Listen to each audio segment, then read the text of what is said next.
రాజన్న సిరిసిల్ల జిల్లాలో మల్కపేట రిజర్వాయర్ నుంచి సింగసముద్రం చెరువుకు నీటిని విడుదల చేయాలని రాజన్న సిరిసిల్ల జిల్లా బీజేపీ అధ్యక్షులు రెడ్డబోయిన గోపి కోరారు. ఈ మేరకు రైతులతో కలిసి జిల్లా కలెక్టర్కు వినతి పత్రం ఇచ్చారు. తమ వినతిపై జిల్లా కలెక్టర్ 2-3 రోజుల్లో నీటిని విడుదల చేస్తామని హామీ ఇచ్చారని గోపి తెలిపారు.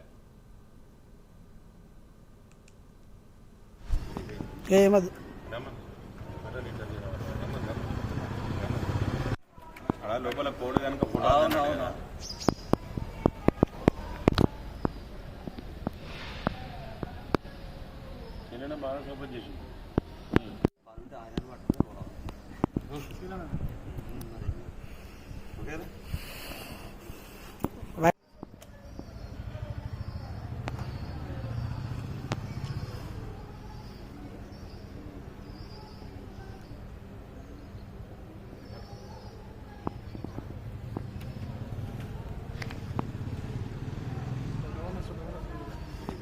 ఏమది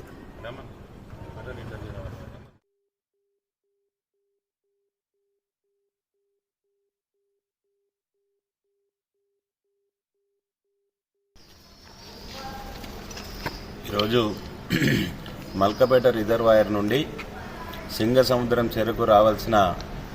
నీళ్లు ఆగిపోయినాయి కనుక మరి అక్కపల్లి, రాజన్నపేట మరియు దేవునిగుట్ట తండ, బాకురుపల్లె తండ, ఈ రకంగా కొన్ని తండాలు గ్రామాల్లో ఏదైతే రైతులు ఉన్నారో ఈ నీళ్లు రాక ఆ పొలాలు ఎండిపోయే పరిస్థితి ఉంది కనుక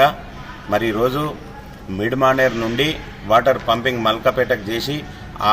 మల్కపేట ద్వారా సింగసముద్రం కెనాల్ ద్వారా నీళ్లు విడిచినట్టయితే మొన్నొక్క రోజు విడిచారు కనుక నీళ్లు రెగ్యులర్గా వస్తాయని చెప్పి రైతులు పంపు సెట్లు, మోటార్లు కొనుక్కున్నారు. దాదాపు 40-50 లక్షలు ఖర్చు పెట్టి మరి ఒక రోజు వచ్చి వాటర్ అయిపోయినాయి కనుక